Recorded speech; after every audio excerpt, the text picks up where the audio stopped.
Hey, everybody, it is Tim Gillette. We're back here with another episode of the Tim Gillette Show. My good friend, Don Kozielski, is going to be on with us today. Now, Don's been a part of my programs for years, all right? Been part of our blogging program, has attended our blog and video con. A good friend, all right? We've flown to events together. We've ridden on planes together, and we've hung out, we kind of know each other. He's got a great daughter, which I'm sure he's going to mention, all right? Get some great following of stuff that she has done online. But we're about Don today. We're going to let you guys get to know Don and see who he is and let you know, what kind of a good friend he's become to me and how much that he has been a part of my world and been around there. So let's bring him on today. Hey, Mr. Don. Hey, good morning, Tim. How are you today? I'm good. How are you? I'm doing fantastic. Yeah. What's it like in Houston? You're in Houston today, right? I got to ask. Sometimes you trip around the world. I am in Houston. Today, it's not bad. 2 days ago, it was hot as it could be. And yesterday, the humidity was way down. I wasn't even sure I was in Houston. It was so beautiful. And today, It's still nice. I didn't know that happened in Houston. Hey, well, it was good. How's it up there in Dallas? Hey, it's starting to get warm during the day. All right. I would like that coastal breeze to blow through. I would too. Yeah. Can you send that up here? My daughter's down at the beach today, so she's enjoying it. Oh, yeah. Why is it that the kids get to go enjoy that while you and I got to work? I don't know. She's got it figured out. She's enjoying life and having a good time. Yeah, cool. Well, Don, my friend, all right. We missed you at the last blog and video con. You had something came up, man, but, you've been involved with all of our virtual events. We still see each other online, but it's been longer than COVID since I've seen you in person. I know I missed that one. Some tax stuff came up and I couldn't get off, but every one of your events are awesome. There's so much to learn, so many people. You have great speakers, but you also learn so much from the people you meet in the audience. That's the other good part about it. Yeah. Well, come on. I met you. I think I was speaking at an event in Houston when I met you. All right. And again, your audience was full of great people. So it's like you've kind of built your business around hanging around with good people. I try to. I get a lot of referrals and I like meeting people and developing relationships. So that's part of me. Well, building relationships. All right. It's key that you say that because you're in a business that most people I have to have that, not I want to have that service. And that is you're in the accounting field. I am. What I do though is in this last webinar you had over the weekend, you mentioned that everybody needs to know what they're good at and what they're not good at. Mm-hmm. And I've done thousands of tax returns. I'm not the best tax return preparer.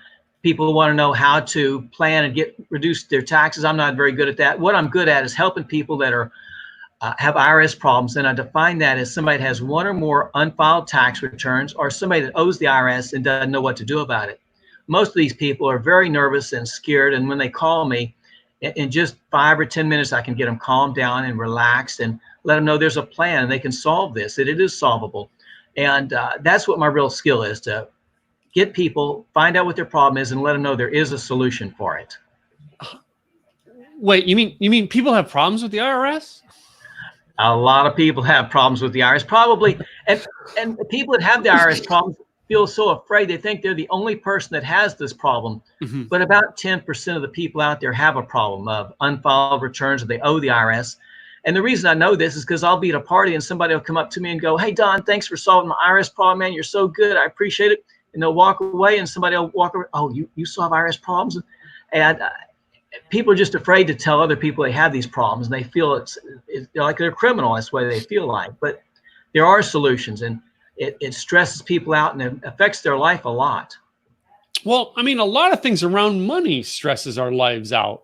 All right. But the IRS can somehow or another, Don, I want to say it's like, you hear those 3 letters and it's almost like more fear comes in than Nazi Germany. I don't know what it is. Well, that is true. There's 2 sides to the IRS. There's one side is the criminal side. That's where they can fine you or put you in jail. And they can do that if you don't file your tax return. Technically, it's a crime, but they rarely do that. If you commit fraud, if you don't report all of your income or drastically increase your expenses when you didn't really have those expenses, or if you lie to the IRS, these returns that we file at the bottom, they say under penalties of perjury, I swear the above information is true and correct.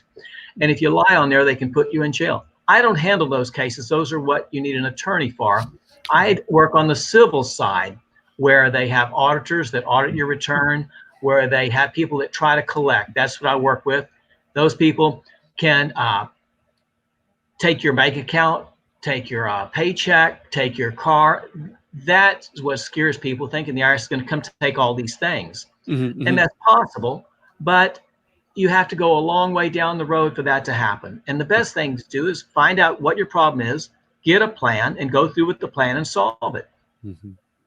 So, I mean, you said you're very good at this. All right. But like, how, Don, did you find out that this is what you were good at? I mean, did you wake up one morning and go, I know what I'm going to do. I'm going to learn about the IRS. No, I at the time I was working with a couple guys, and I was working against the state of Texas for sales tax audits, doing similar thing what I do, but for the state of Texas.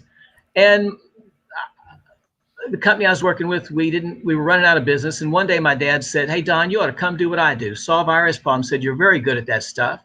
And even before that happened, a woman that was working for me owed the IRS some money. And I tried to settle with the IRS. She owed $8,000 and we were offering $800. That's what I thought was the right number. And they reviewed this case and they said, no, we're not going to accept that $800. And they gave me some reasons. They said, we're going to set her up as currently not collectible. I said, well, what does that mean? Currently not collectible. They said, well, we're not going to ask for any payments. I said, well, you're not going to take the $800. You're going to take nothing. They go, yeah. I said, well, I'll sign up for that. And so that was my first part of learning what are some of the options of settling with the IRS. How can, what is the other option other than just paying it? And so from there on, I started learning more things. There's actually 6 ways of dealing with it if you owe the IRS. The first way is to pay it. That makes sense. People that can pay it don't generally call me. The second method is they will take an installment agreement. Say you owe $15,000. I may say, well, can you pay $250 or $300 a month? They go, oh, I can do that. I just can't pay the $15,000. So you can set up an installment agreement to pay it over time. The third option is what I mentioned, currently not collectible. What that means is if the money you're making is just enough to pay your basic living expenses and there's nothing left over to pay the IRS any money based upon the IRS standards of allowable expenses, then they'll set you up as currently not collectible. That means you don't have to make any payments, but you have to stay current going forward. Okay. Some people go, well, but that interest and penalty is still running. I go, that's correct, but we'll get to another option on that. The fourth option is you might hear a lot of these commercials on the radio, settle with the IRS for pennies on the dollar. Yeah. And that is a true program. It's called the Offer and Compromise Program. However, they make it sound like everybody qualifies. And the truth is very few people qualify for that. The fifth option is bankruptcy. Sometimes people can discharge taxes through bankruptcy, and that's a good option for some people. And the sixth option is these taxes don't follow you forever. They have 10 years to collect it. If they don't get it in 10 years, then it drops off. People say, is that true? It really is. Now, some things can happen to extend that 10 years a little bit, but after 10 years, it drops off. So there's options. People just need to get with somebody, let them review their situation and find out what's the best option or options for them. So, people, go ahead. It was like based on that one there. So if I didn't pay my taxes in 2002, that's 18 years ago. If you filed your return and didn't pay your taxes, the clock is ticking. Oh, okay. But if you didn't file your return and they forced you to file a back return, the clock starts when the taxes get assessed. Yeah. So you got to have them filed. Okay. So I mean, I knew there was a catch there. That's why I wanted to throw it out to you in that way to see if you actually share with the listeners. But I mean, a lot of the listeners, I mean, still they want to know about you. All right, Don. All right, okay, yeah. Sure. You got into this. All right, you're pretty good at this stuff. All right, but you got a personal life, and I know, I see an awful lot of your online content is really not around IRS. It's about you and your daughter. Yes, I have a daughter. She's 22 years old. I adopted her from China when she was 13 months old. That was a long time ago, and raised her on my own. We have a lot of fun. She likes doing things. She likes bike riding, rock climbing. Today, she's at the beach. We went there Sunday, and she likes playing in the water, surfing, and playing around. And I spend a lot of my time doing adventurous things, camping, hiking, fishing, kayaking, being in the outdoors, hanging out with my daughter. That's what I really like doing. So, I mean, can I ask, the adventure side, is this something that she led or you led, or you both went in, hey, let's do this together? No, I'd done a lot of that stuff before. I did rock climbing before. I took a long trip, drove up to Alaska, took 3 months driving up there, fishing and doing stuff up there. No, I did all that stuff before, did a lot of bike riding, did all those kind of things. When she came along, I just got her more involved, put her on the back of the bike. We rode, got a trailer bike, had her back there, and then she learned to ride. So we ride, sometimes we ride downtown and eat lunch and ride back. And then she had some birthday parties when she was young. We had them at rock climbing schools. And so she did rock climbing. One year during summer, she was at rock climbing camp. So she does that stuff. And up to a couple years ago, I could climb as good as her. But unfortunately, she can kick my butt. I think she could do it with just one arm tied behind her back. So, I mean, so she kind of shares, you know what I mean, your love for outdoor and for adventures and stuff. Does she share your interest in dealing with the IRS? Or she's like, you know, hey, I'm out of here? No, my daughter doesn't do very well with math. And my daughter has done some work in the real estate field, and she didn't do gangbusters, but she sold some houses and saved up some money. She's very good at developing relationships. She can walk up to almost anybody, start a conversation, meet them, get their phone number, and keep up with them and develop relationships. That's what she's very good at, people person. She's not good at numbers. She'll never do what I do, and that's okay. But she saved up a lot of her money, and then she went on an adventure. She actually burned herself out, and I suggested she go away, do something different. So I convinced her a year ago to move to Santa Fe for a couple months. She got there, became a snowboard instructor. While she was doing that, I found an opportunity for her to go to Taiwan and hang out there for a couple months. And the couple months turned out to be 5 months. And then she went to Japan for 10 days and Vietnam for a month. And then I finally convinced her to come back home and for Christmas and spend time with grandma. And then she went back to Santa Fe in January until the coronavirus hit. And then I convinced her to come back home. Wow. So she's very adventurous.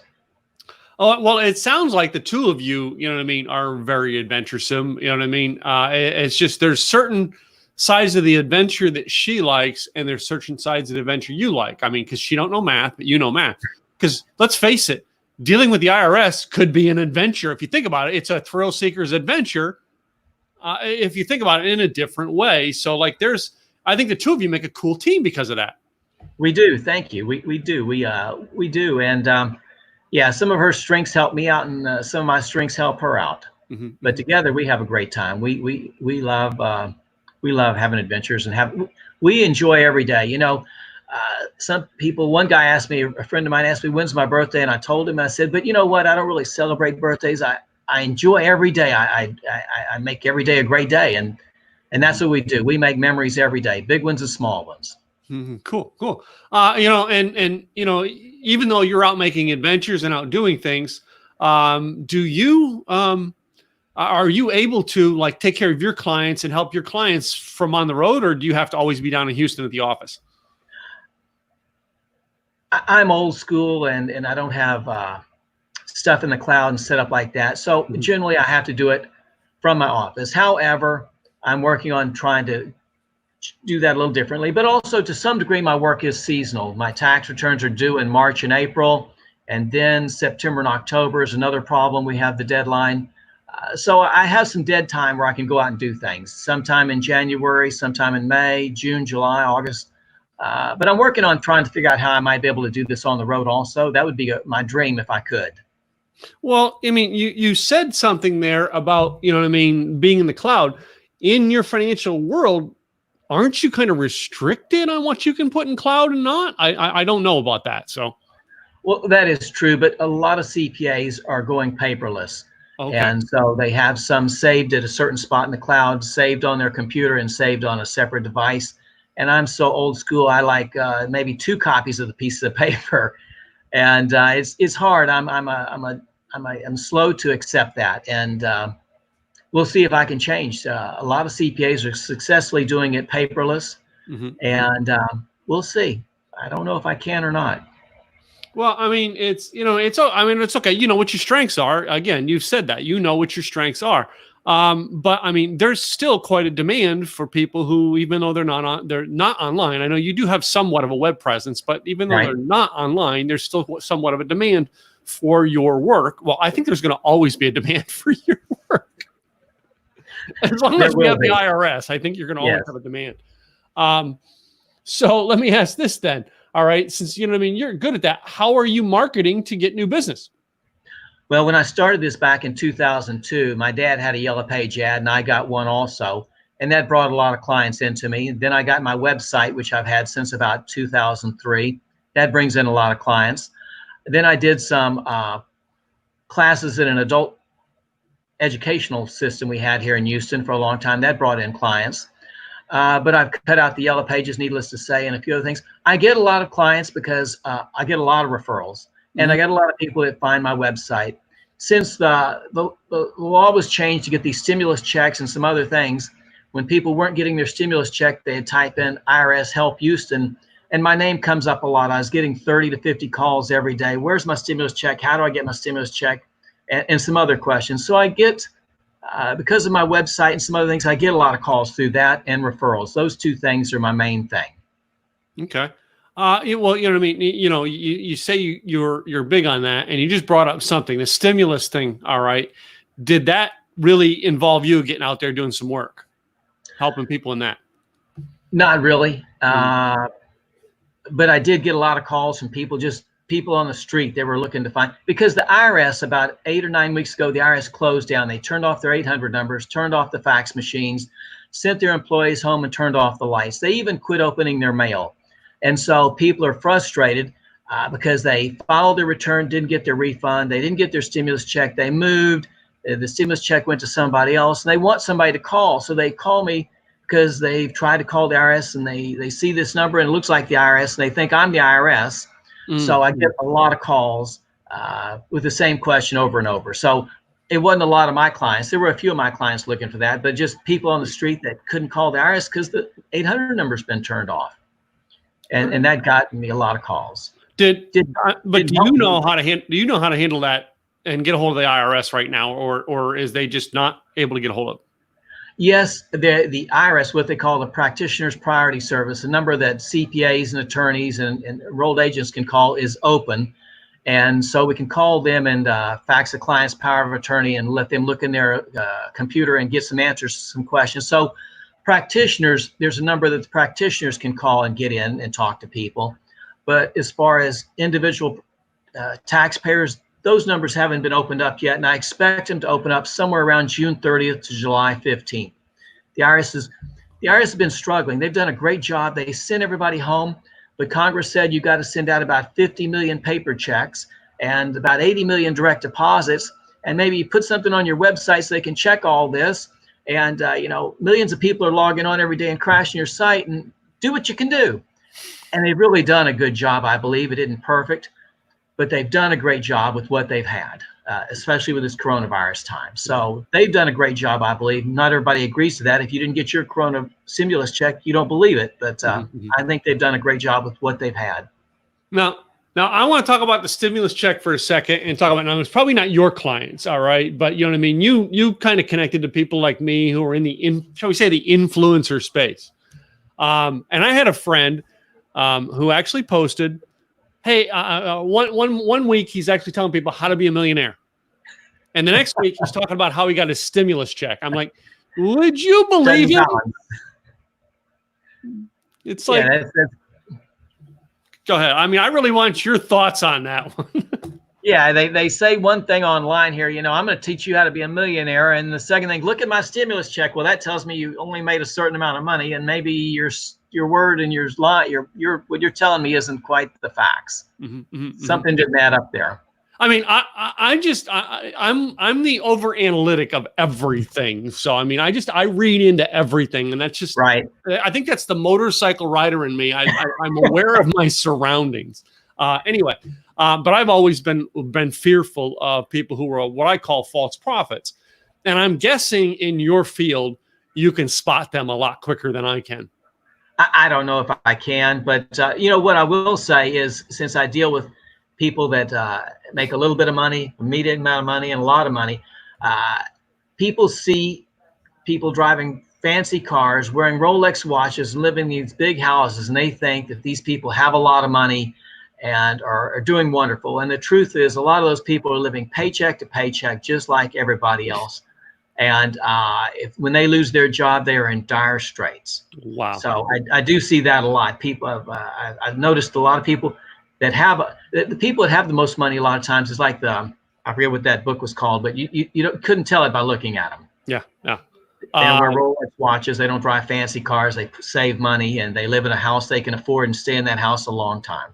Yeah, I mean, you look at what is it? Warren Buffett has lived in his house for ages and on ages and stuff like that, and he's one of the richest men in the world. Mark Zuckerberg, walks around in a hoodie and sweats all the time. It's just like the keys that they have on the outside doesn't make them. I just have wondered. I mean, in your case, you can see that, all right, because you really do see the numbers, right? All right, and you can in your mind, do you ever? And I don't want to say this in a way to make your clients feel bad, but like in your mind, do you ever get like judgmental and go, dude, quit buying the Rolexes? Anything like that ever come to your mind? It does. And what is truly amazing is sometimes it's harder for me to get paid from the people that make the most money than it is from the people in the middle class or lower class. Really? It really is. I get put on the last deal because they are truly living paycheck to paycheck. I've had people that make a lot of money. They have zero interest income and zero dividend income. And I'm going, you make a lot of money. Don't you save any? Yeah. So it's shocking. It is very shocking. It's like I say, the people you see in your circle sometimes, it may look like they have a lot of wealth and money, but they're spending it all, and a lot of times more than they make each month. Yeah. Well, first of all, I see a question popped up here. My buddy Bob Donnell, if you know Bob or not, but Bob he lives out in California, and he goes, do you work with people from California? Where is the areas that you work with people and not work with people? I have helped people in other states, but I generally try to just help people in Texas. And the reason is because sometimes I spend more time trying to get my client to give me the records I need. I spend more time trying to get them to help me than I do to do the work. Mm-hmm. So sometimes I need to go over to their house and say, hey, Bob, are you going to give me these records or not? And if I don't do the work or I'm slow, I want them to be able to come to my office and go, hey, Don, what's going on? Why haven't you done my work? So I highly recommend, if somebody's in another state most of the time, to look for somebody locally. Mm-hmm. Do a Google search, IRS tax help, and then pull up their Google reviews, see if they have Google reviews, see what people are saying, see what you can find out about people saying them. Mm-hmm. And that will help you pick someone. Unfortunately, some of these people, they'll offer you the moon and then not do anything, take your money and not do anything. But on the same side, I ask clients, I say, I can help you, and here's what I need to do. And they go, Don, I'll do whatever you tell me to do. Just tell me what you need to do and I'll help you. And I say, okay, I need these records. I need them in 2 weeks or less. Can you? Oh, no problem, Don. 2 weeks come and go. I don't hear from them. I call them up. Oh, Don, I've been busy. I'll get them for you. I'll have them next week. And they don't do that. And I spent a lot of my career chasing people. Mm-hmm. And about 2 years ago, I said, I'm not chasing them anymore.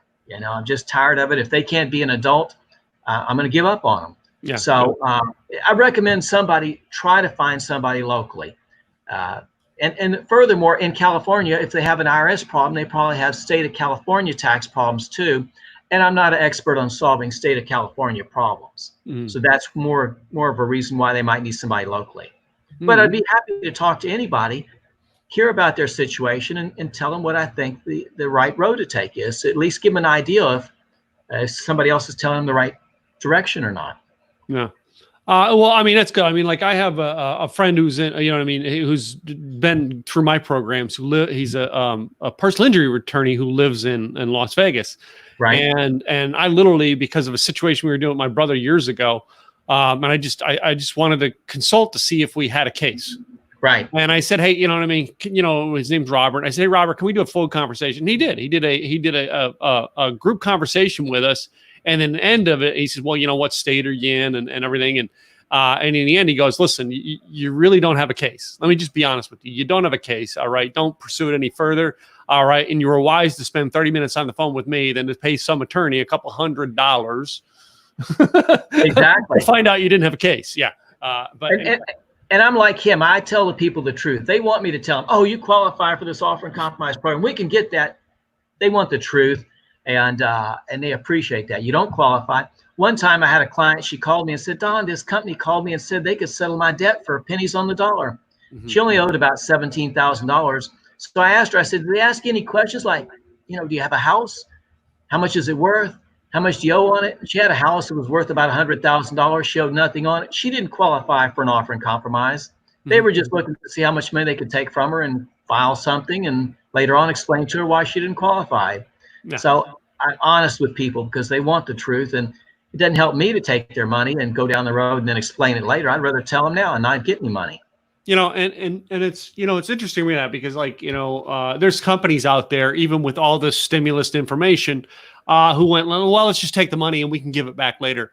My wife's company, they chose not to because they knew that in the long run, they weren't going to qualify and they would end up having to give that money back, but they were afraid they would put themselves in a position where they couldn't afford to give that money back. Exactly. And then oh my gosh, now they've taken the bad situation and made it worse by, I'm just taking a handout. How many times you have clients come to you and you got to go, hey, listen, I realize this seems like it might be the symptom at the time, but in the long run, it's going to be worse. You have that situation? I do, and I had a guy call me on the phone yesterday. He just found me by doing a search, and he said, I need some help with this PPP program, Paycheck Protection Program. And he said, I applied for it, but they want these records. They want my payroll reports and something else. I asked him, well, did you have any employees? He goes, well, no, I started this business last year. I don't have any employees. So, well, that's okay. You can still do it if you were self-employed and had a profit. Well, I didn't have any income on that side business. I just had expenses. I said, well, your profit was zero. You divide whatever your profit is by 12. That's 12 divided by 0. 0 divided by 12 is 0, and multiply it times 2.5. You qualify for 0. Yeah. He goes, is that the way it works? I go, yeah, it's the way it works. You don't qualify. He goes, well, okay, man, I appreciate you sharing that with me. So, yeah, sometimes you got to, figure out the facts and explain to them. It's good to hear this, all right, because you know what I mean. Again, you're in a field that let's face it, it's most of the time they need to have a private conversation with you, and you're able to address things like that on a show like this publicly and come out and go, hey, let me help you with that by telling you let's get the basics out of the way. Exactly. Yeah. Are you doing any marketing online, like, like I teach blogs, vlogs, anything like that? Can you do that information, or is that restricted by licensing and such? No, that's not restricted. I could do blogs, I could do a podcast, and I could do all those things. I could do YouTube, and I've done some Facebook Lives with my daughter in our real estate field, and also for taxes. We can do all of those things. And I need to do some more of those things. The truth is, I have as many clients as I really want. I'm not looking for more. I get a few from referrals every year of some problems, and I'm not really motivated to take on many more. I'm tired of dealing with the IRS. I'm more tired of dealing with some of my clients. So I limit to how many I take. Sometimes when I really was burned out a couple of years ago, people would call me in the middle of summer on a Friday afternoon. They say, hey, I need help with an IRS problem. I'm tired. I'm burned out. I don't want to do this stuff. But if you were to call me back on Monday or Tuesday, I might have a better attitude. And so a lot of times they'd call me back on Monday or Tuesday and I have a better attitude. I say, okay, tell me what the problem is. But yeah, we could do those things. And, in the CPA field, it really doesn't take much to stand out because most CPAs are doing absolutely nothing. So if you do a little bit of something, you step over the line very easily. Well, but again, I'm not looking for a ton more clients because I have enough, and I'm enjoying life, taking time off. Sometimes people see me working on Saturdays and Sundays, but what they don't see me is me leaving here at noon on Wednesday with my daughter, and we go rock climbing or go to the beach and we play all day. And so I'm very flexible. I can never work at a company for 40 hours a week because they're going to restrict me. I picked up my daughter from school every day when she was growing up, except her senior year when she drove. But I couldn't have done that kind of thing if I worked at a company. And my daughter couldn't do that either. She's seen me. I became unemployable because I watched my dad do the same thing. My daughter is now unemployable because she saw me do the same thing. Cool. Well, I know many people. That's why I asked that question. Was many people in the finances field, I think the legal field, a lot of them come to me asking me for help with blogging, and I'm like, I don't know. I know there's laws and restrictions on what you can put out as content in some of those fields. That's why I was asking if yours was one of them or not. I wasn't sure. But let me ask this: if there's someone out there who's like, man, hey, yeah, I think I would like doing this for a business. What advice would you give to them? Well, they need to be either a CPA or an attorney or what's called an enrolled agent. That's somebody that's taken this IRS test and passed it. It's a little difficult, but it's not that difficult if you study and you can pass the test. Then you can represent people to do this here. So you need to understand how to prepare returns. And there are several groups out there that hold seminars throughout the year where you can learn some basics. And it's not rocket science, I'll tell you that. If a person makes $3,000 a month and the standard deductions they allow are $2,600, that shows there's $400 left over to pay the installment agreement per month. And that's essentially what you do. You also, with the IRS power of attorney, you can either go through the internet and pull up some IRS records, or you can call the IRS for them and get some records to find out their situation and find out how much they owe, how old the debt is, what years are unfiled. And even from the IRS, you can pull the wage and income documents for some back years and then prepare the returns. So if somebody is knowledgeable in preparing tax returns and is open to learn, somebody could get pretty good at this in 6 months to a year. Okay. And there's a lot of people out there that need help. It's a matter of learning how to do it and do some marketing. Do some Facebook ads, Instagram ads, do some blogging, do some Facebook Live, YouTube videos. It can be done.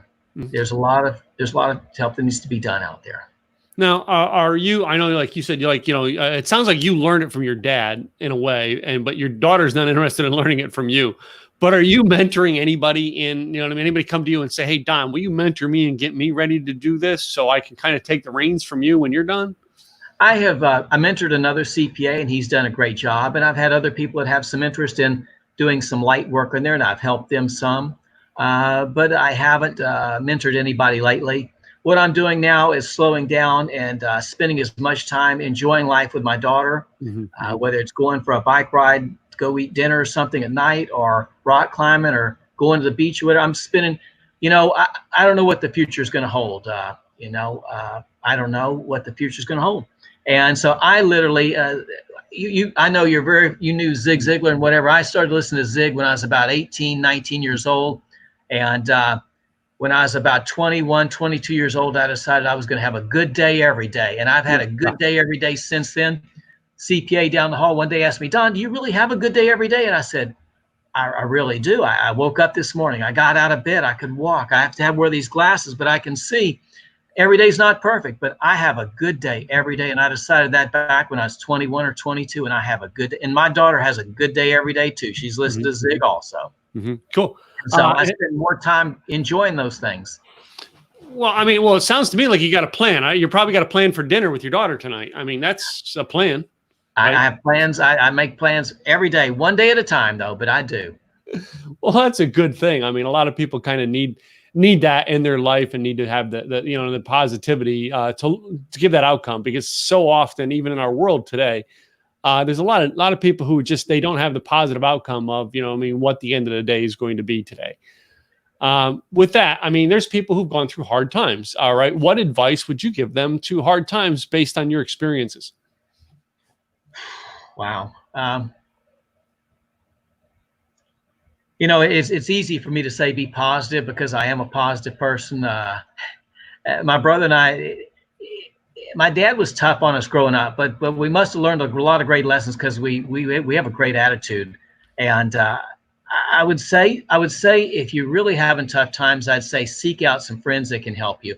A lot of times people are afraid to ask for help, but I'd say talk to a couple of your close friends, tell them what you're going through, see if they have any suggestions, see if they can help you, see if they know somebody that might be able to help you. That's probably the best thing I can say, because a lot of times we just tighten up and don't share with anybody, and it just gets worse and worse. I'd say seek help from some friends. Well, that I think that's pretty good advice. So, you and Sarah, all right. Any big trips planned for the next year, even if COVID lifts? If COVID lifts, my daughter's ready to get back on the road and hit someplace. I don't know where she's headed next. I'm going to follow her wherever she goes. I like to go wherever she goes. My daughter knows how to travel cheap and stay at places cheap. And so wherever she's headed, we are going to try to head out to Big Bend. We love to go west. We're going to go to Big Bend maybe in July. It's a little hot to be there, but we'll do some short hikes and do a few other things. We love to go west, Big Bend, New Mexico, Colorado. We love that area. Yeah, we've actually looked at, Colorado, big and well, not Colorado, but Gwen and I went to New Mexico. That's where we went vacation last year. It's good things to do out there. Yeah, I love New Mexico. I love west. Maybe not California that far west, but it's beautiful out there. But I love all the other states. Love hanging out there. We love. People say the desert all looks the same. I said, no, it isn't all the same. It's different. And we love all that. So we love hiking. We love camping out there. We love being out there. And the people out there are great too. Mm-hmm. New Mexico is a great state. There's some interesting places I've gone to visit out there with the motorcycle. And one of the things I liked about New Mexico, I don't think it was New Mexico. I think it was more Colorado where I seen this. Was I love being down low, down low on the valley where it's nice and warm and looking at the mountain peaks with snow capped onto it. Right. That's a beautiful scene to me. I can see the snow, but it's not near me. Are you more a beach guy or a mountain guy? I'm more a beach, hang out. I do love the mountains, but I'm more of a warm weather is my key thing. But I mean, I can deal with the mountains and deal with the cold if it's done right. So anyway. Right. Yeah. Yeah. So, oh, man. Well, Don, it's been fun, but I want you to tell everybody where they can find you if they want to get help from you or get information. Tell them about your website. They can feel free to go to my website, irswarrior.com. My contact information's on there. And just because I don't help people from other states, that doesn't mean they shouldn't give me a call and talk to me for a little bit. Tell me what your problem is, what you think your problem is. And I can tell you step by step what I think the steps are to solve your problem. And that will make you much more knowledgeable if you contact somebody locally. And if they say, no, you qualify for an offer and compromise and I want $5,000, I can give you an idea before that whether you really qualify or not. Okay, cool. That is awesome that you have that. So, it's been fun having you on the show. I mean, you've got a great story. It's great getting to know you more and now have it recorded for my podcast. But, Don, I've got to finish my show with my game. Okay, let's do it. Ready to do this? I tried to throw one or two in that related to you, but I don't know. We'll see. Okay. I'm going to start off with the one I like to start off with, and that is in this or that. It's called Star Wars or Star Trek. Star Trek. Star Trek. All right. Which gives a couple of these give like sub this or that, and that would be right. Kirk or Picard. Say which one again? Kirk or Picard? Kirk. Yeah. Okay. My next one here goes into some of the traveling. You said you like to travel with your daughter. All right. If you're in the car and you're traveling, do you guys listen to podcasts or listen to music? I'll listen to music. Yeah. Okay. Can I just tell you one quick story? Please tell. That's why we got. Man. So you had a con about a year or so ago when Bohemian Rhapsody came out, and so y'all were gonna go see that, and I didn't go with y'all. I was busy and tired and whatever. But I went back and I asked my daughter, she'd go watch this movie with me. She said, what is this? This is Bohemian Rhapsody. And she said, okay, Dad, whatever. So we go to this movie and man, that was like one of the best movies I've ever seen. And so we only saw that movie 5 times at the theater, only 5 times because she left the country. We'd have seen it 6 times. Mm-hmm. And so for Christmas, I got her the what do you call it? The music, the soundtrack of it. And so she's almost worn that thing out listening to that thing. So yeah, we would listen to music but man, Bohemian Rhapsody, that was a hell of a movie. Yeah, we went that I think that was my first blog video con, and my mentor, Craig Duswalt, was speaking at that. And Craig messaged me and said, hey, let's go see it. Because Craig was a huge Freddie Mercury fan. And him and I went, and I was able to sit in the theater with him. All right. And he's texting Brian May. That was awesome, man. He's friends with Brian May. Yeah. He's texting Brian May. And I'm sitting there watching him on his phone, texting Brian May, telling him about watching the movie. I'm like, to me, that's like, the ultimate experience. The guy next to you is texting the guy who's in the movie. Yeah. Anyway. That was a crazy time for you. That was awesome, wasn't it? Yeah, it was. I love that movie and I love that story. You know what I mean? As well as what Freddie Mercury went through and the fact that he was still always the show must go on, and I must give the best I can in performance everywhere. So yeah. And when I talk to some people about that movie, they start complaining. Well, it wasn't right and whatever. And so I said, hey man, it had highs and then it went low and then high. It was so emotional to me to watch that movie. Yeah. So, well, I move on to my next one here is kind of in the financial realm. All right. Right now, people are going, do I invest in stocks or gold? That's a great question, and I don't know the answer. I can tell you this. Stocks are going to go up. Stocks are going to go down. Gold's going to go up. Gold's going to go down. I just don't know happen to know when. What do you prefer? What do I prefer? I really believe that the stock market over a long term is going to do good. We are under such strange times. What is going to happen? How many businesses are going to close? What is going to happen to the economy? I don't know. I really don't know what to do. I don't know what to do. It's funny because I've got real estate and I've got stocks. I don't have any gold, but anyway.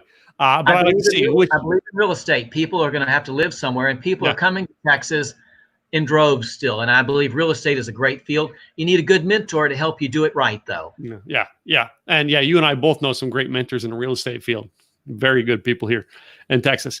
So next one here I have is a drink of choice, coffee or tea.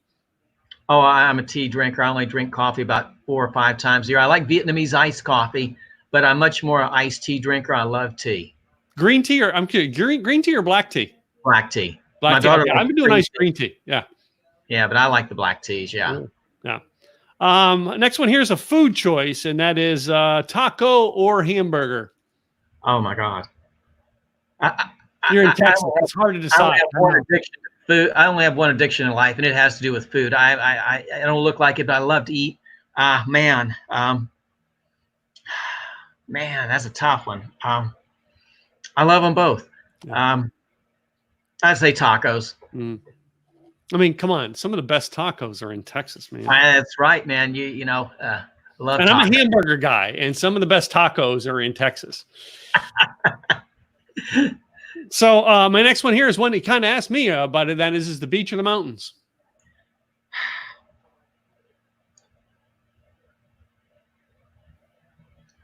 Gosh, dog, this is almost tough as tacos and hamburgers. I love to be in the snow skiing and dressed right, but I love beaches too. But if I had to pick one, I would pick a nice beach somewhere in the Caribbean where the water's a little warm, but it's crystal clear. I'd have to pick a beach. Yeah. I think I want to go there right now. Let's do it, man. How about this one here, the controversial ones? Pineapple, does it belong on pizza? Yes or no?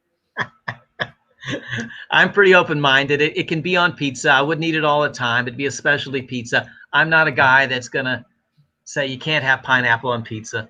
One question you might ask is, especially being in Texas, chili with beans or without? I got to add that one to my Texas people. Yeah, the chili on. I never thought about that one. Yeah.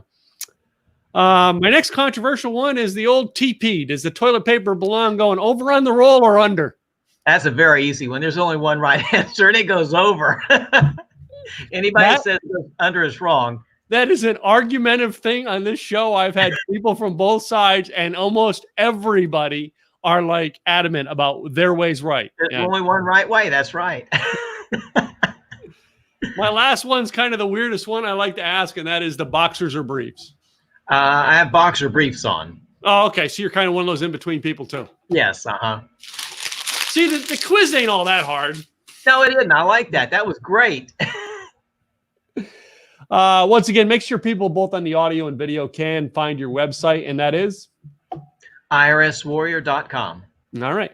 Don, it has been my pleasure having you on the show, and it's been exciting getting to know you better. And thanks for coming in and sharing with my guests some great things about you, your life, your business, and the way you help people. Thank you, Tim. I appreciate this opportunity. And everybody out there, y'all need to check out Tim's items, his con. I've been to a bunch of them. He gives a lot of great information. He gives a lot of free information on these too. The one thing I have to tell you, I haven't always gone through and done all the steps. Just like my clients are bad clients sometimes, I haven't done all the steps that Tim told me. But the ones that I've taken, yeah, he's shocked and surprised. But the ones I've taken have paid rewards. So listen to Tim and implement. That's the word of the day, the word of the week, and the word of the year. Implement. Implement. Tim, thank you very much, sir. Thank you. So, ladies and gentlemen, another great episode has come to close. Go check out Don over on his website, irswarrior.com. And hey, go subscribe to our Apple podcasts. That's timgilletteshow.com. Take you over to the Apple and timgillette.com/YouTube. Subscribe to our YouTube channel. I'm Tim Gillette, and I'll see you next time with another great guest. Bye now. Take care.